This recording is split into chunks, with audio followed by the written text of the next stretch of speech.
뭐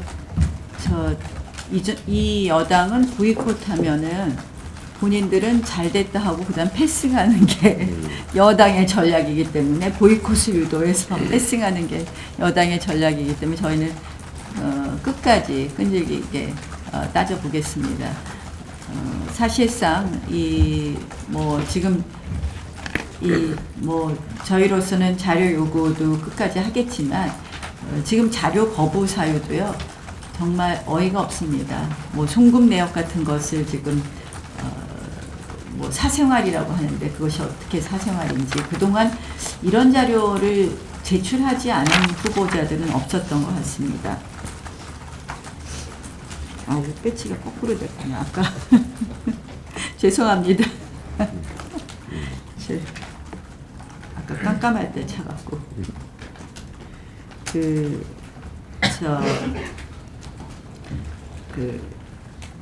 그래서 실질적으로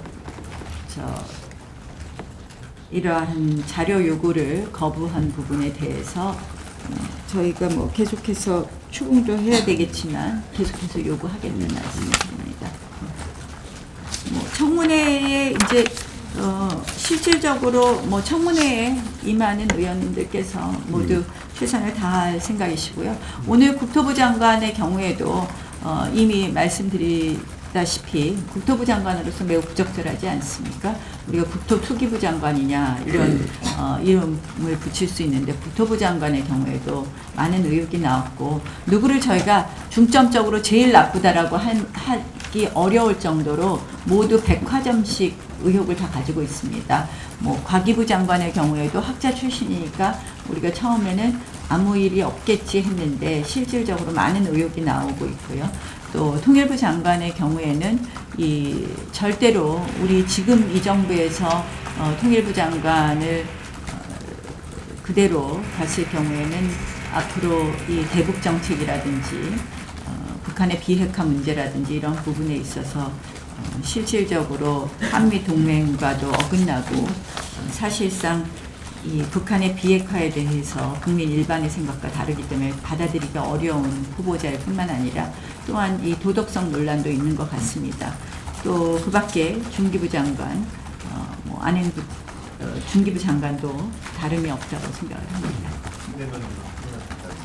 그러니까 저희는 그 10% 감축의 대전제는 갖고 있습니다. 그리고 10% 감축에서 저희가 비례대표 폐지를 하고 지역구 의석수를 늘려서 사실상 지역구 의석수를 늘리는 것이 과소대표, 과다대표를 해결할 수 있는 쪽으로 했는데 이러한 부분에 있어서는 다소 양보할 수 있다라는 말씀입니다. 민주당이 지금 하는 것은 사실은 본인들의 허물을 가리기 위해서 또다시 적폐와 전 정권 탓에 이어서 사실 황교안 대표 죽이기에 올인하고 있는 모습입니다. 실질적으로 저는 다시 한번 제안합니다. 우리 국민들이 궁금한 것, 저는 김학의 특검보다도 더 궁금한 것이 아마 드루킹 특검이라고 생각을 합니다. 그래서 다시 한번 제안합니다. 이 부분에 대해서는 답변하지 않고 특위를 만들겠다고 하는데 그러지 말고 김학의 지금 수사를 사실상 그동안 못 믿겠다 해서 검찰에서도 특임 검사를 하겠다고 하는데 김학의 특검 합시다. 김학의 특검을 제안합니다. 또 김학의 특검과 우리가 그 대신 맞바꿔서 드루킹 특검 해줄 것을 제안합니다. 저희가 그동안 드루킹, 또 손혜원, 신재민, 김태우 저희가 제기한 많은 의혹들이 있습니다. 그리고 또 최근에는 이주민 경찰청장 그리고 전 울산 황운하 경찰청장 등 그래서 이와 관련돼서 여당이 하고 싶은 거 김학의, 장자연, 버닝썬 그리고 우리가 원하는 거 같이 특검해 줄 것을 다시 한번 요청합니다. 더 이상 정치적 공방하고 정치적인 어떤 정쟁 수단으로 이 특위 설치할 것이 아니라 국민들에게 명명백백하게 진실을 밝힐 수 있도록 모두 특검으로 같이 의혹을 해명할 것을 다시 한번 요청합니다. 아니 반민특위라고 말한 걸 부정한 거 없습니다. 그 페북 글 좀 잘 읽어보십시오. 국어 실력들이 왜 이렇게들 없는지 모르겠어요. 제가 말씀드린 반문특위가 이제 시작됐습니다. 오늘 아침에 모 일간지에 보면 김원봉을 서운하기로 하지 않았다고 했었는데 보훈처가 거짓말한 것이 드러났습니다. 한마디로 극렬 공산주의자들을 서운하기 위한 이러한 사실상 본인들 마음에 들지 않는 경우는 이 친일 독립유공자라고 해서 배제하고 북한 정권 수립에 기여한 48년에 월북한 김원봉을 서운하기 위해서 정부 법무공단에 이 부분에 대해서 의뢰하고 그 다음에 제 두 곳의 로펌에도 보훈처가 의뢰한 것이 밝혀졌습니다. 그래서 말씀드린 이야기였습니다. 이미 시작되었습니다. 그러면 해방 후에 반민특위로 인해서 분열이 됐다라는 말 자체는 그 말은 거기에 대해서는 여러 번 말씀드렸으니까 제가 말씀드린 거를 읽어보십시오. 네. 뭐 이 부분에 대해서는 저희는 계속해서 주의 깊게 보고 또 사실은 계속해서 소통하고 있습니다. 저는 선거법만큼은 큰 전제가 있습니다. 선거법만큼은 합의에 의해서 해야 됩니다. 선거법을 패스트 트랙에 올린다는 것은 도저히 의회 민주주의의 원칙에 반한다는 것을 다시 한번 말씀드립니다.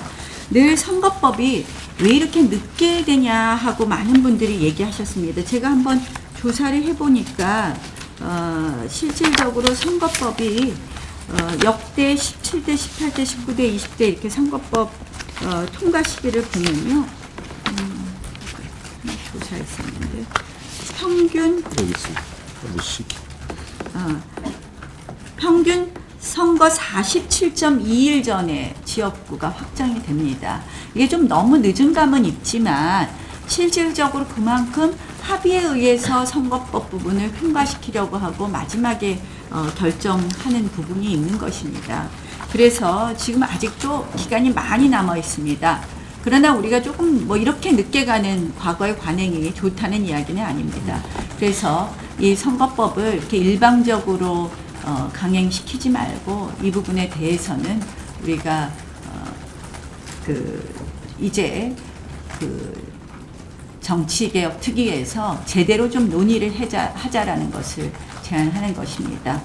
지금 이 부분에 대해서는 그 연동형 비례대표제를 고집하고 이 계속해서 연동형 비례대표제가 절대 선인 것처럼 출발해서는 저희가 하나도 해결할 수 없습니다. 그래서 우리가 열린 자세로 이 선거법을 국민을 위한 선거법을 어떻게 만들 것이냐에 대해서 논의하자는 것을 제안합니다. 한마디로 문재인 정권에 반대하는 사람들을 색출해서 전부 친일 수구로 몰아세우겠다.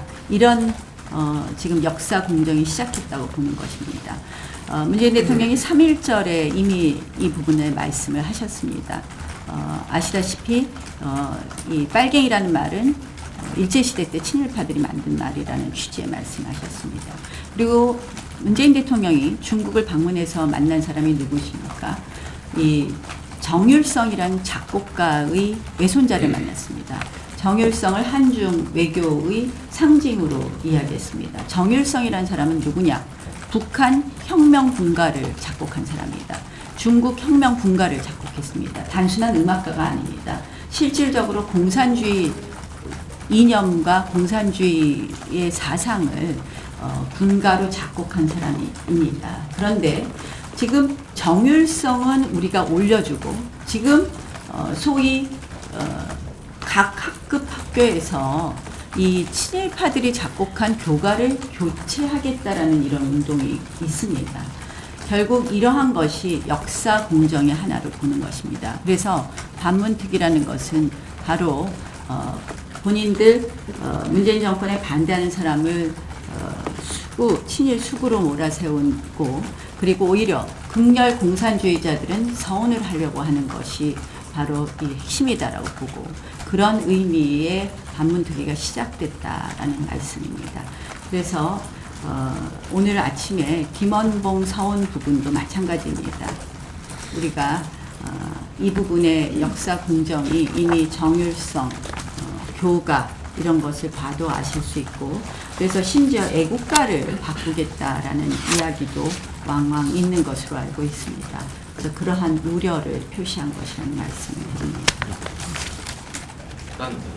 그 기소권을 뺀 공수처안을 이제 바른미래당이 내놨는데, 그거는 오늘 보면 그건 사실 다른 게 아니라 예전에 사직동 팀이라고 기억하실 겁니다.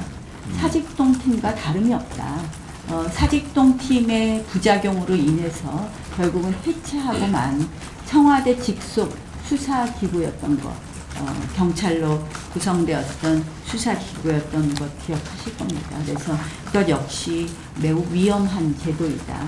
결국은 우리 이 수사가 제대로 못 되는 이유는, 수사가 권력자에 대해서 어떻게 보면 제대로 이루어지지 않는 이유는 딱 하나입니다. 이것이 국민의 검찰 경찰이 아니라 청와대의 검찰 경찰이다. 청와대 눈치 보는 것이거든요. 그래서 저희는 검찰과 경찰의 인사 독립이 가장 먼저라고 생각을 하는 겁니다. 그래서 이번에 내일 발표를 하겠지만, 검찰총장, 경찰청장의 인사 독립을 위한 인사 추천과 인사 제도 개선에 관한 저희가 법안을 낼 것이고요. 또 그 밖에 사실상 검찰 조직 내에, 경찰 조직 내에 경찰과 검찰이 청와대의 눈치를 보는 것을 막을 수 있는 그런 제도가 우선이라고 생각을 합니다. 사실은 이미 청와대가 검찰과 경찰이란 양칼을 갖고 있는데, 여기다가 또다시 칼 하나를 더 갖겠다는 것이거든요. 어떠한 형태의 공수처든. 그래서 이것은 한마디로 청와대 직속의 공포처다. 저희가 말씀드렸지만, 그래서 인정하기 어렵다는 말씀을 드립니다. 그래서 사법개혁의 큰 취지는, 사법개혁을 왜 하자고 했습니까? 사법개혁의 큰 취지에 비추어 보아서는 인사권 독립과 검경 수사권 조정을 진정한 조정을 하는 것이다 라고 생각을 합니다. 같이 우리 국민의 의혹이 있는 특검은 모두 같이 올려서 한번 해보자는 것입니다. 드루킹은 이미 특검을 했는데 재특검을 해야 된다는 그러니까 저희가 사실 공식적으로 재특검을 요구하지는 않았지만 실질적으로 드루킹 특검은 반쪽짜리 특검이었다는 것을 모두도 인정했습니다. 사실상 수사 기간도 짧았고요. 그래서 의혹이 많이 남은 채로 드루킹 특검이 종료하고만 아쉬움이 있습니다. 그래서 저희가 재특검 사안은 사유는 더 정리하겠지만, 지금 이 상태만으로도 재특검 사유가 상당히 있습니다. 그래서 우리가 국민적 의혹이 있는 것에 대해서 의혹을 자꾸 부풀리고 의혹을 과대 확산하기보다는 특검으로 이 부분을 명백히 밝히자는 것입니다. 그래서 어떻게 보면 같이 하자, 조건이 될 수도 있겠습니다. 그러니까 총리도 지금 재판 중이니까 얘기를 안 한다고 했는데, 재특검을 그럼 안 하겠다라고 할 여당이 그럴 높은데, 그러면은 김학의 특검 못 받아들이겠다 이런 건가요?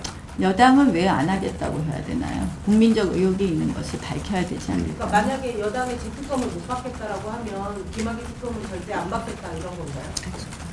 같이 논의해주면 좋겠습니다. 저희 당의 입장입니다. 공식 입장이라는 말씀을 다시 한번 거듭드립니다. 우리가 국민적 의혹이 있는 모든 사안을 특검으로 가서 명명백백하게 밝혀줄 것을 다시 한번 여당에게 요청합니다. 제가 민주당하고 정의당하고 차라리 합당해라 이렇게 얘기했습니다. 사실은 저희가 연동형 비례대표제에서 가장 우려하는 것 중에 하나가 야합입니다. 야합. 결국 정당 투표와 그리고 지역구 투표에 있어서의 야합인데요. 그 전형 중에 하나가 창원선거 아닌가 이렇게 생각을 합니다. 창원성사는 아마 정의당 몫인가 봅니다. 민주당은 사실 선거운동도 제대로 안 하는 것으로 지금 알려져 있는데요. 실질적으로 이 야합선거의 표본이라고 생각을 하고요. 그래서 이 민주당과 정의당의 야합에 대해서 저희는 이 이렇게까지 민주당과 정의당이 야합하고 선거제 고치고 하는 것이 한마디로 이 국회의 클릭을 이 좌우가 균형되는 클릭이 아니라 국회의 클릭을 좌파 쪽으로, 그래서 저희가 좌파 쪽으로 옮기는 여러 가지 시도라고 말씀을 드리는 겁니다. 그래서 선거제 개혁도 좌파 연합 장기 독재 플랜이라고 말씀드리는 것이 그거라는 말씀을 드리고요. 이 오늘의 또 민주당과 정의당의 야합의 결과가 창원 선거의 표심을 얼마나 왜곡할 것인지, 결국은 이것은 표심 왜곡하는 선거이고 창원의 이 시민들을 무시하는 단일화라고 생각합니다. 그거는 지금 이제 우리 재보궐선거가 있기 때문에 잠시 지금 이 부분에 대해서 속도를 못 내고 있는 것 같습니다. 재보궐선거가 끝나면 이 부분에 대한 선임도 이루어지고 나머지 절차도 조속히 마무리되지 않을까 이렇게 생각을 합니다. 이 부분에 대해서는 사실은 언론이 계속해서 물어보시는데요. 우리가 이제 이미 방향이 그렇게 됐다고 말씀드렸는데 계속해서 물어보시더라고요. 근데 가급적 그 재보궐선거 이후에 속도를 내도록 당에서도 할 것이고 거기에 맞춰서 우리 의원총회 문제도 매듭치겠다는 말씀을 다시 한번 드립니다. 그 부분은 사실은 여당의 손혜원 서영교 구하기 자문위원장, 꼼수 자문위원장 선임이라고 생각을 합니다. 아시다시피 사실상 우리 당 추천의 홍성걸 위원장이 내정되어 있는데 결국 위원장이란 자리가 뭡니까? 의안 순서 올리고 내리고 하는 자리 아니겠습니까?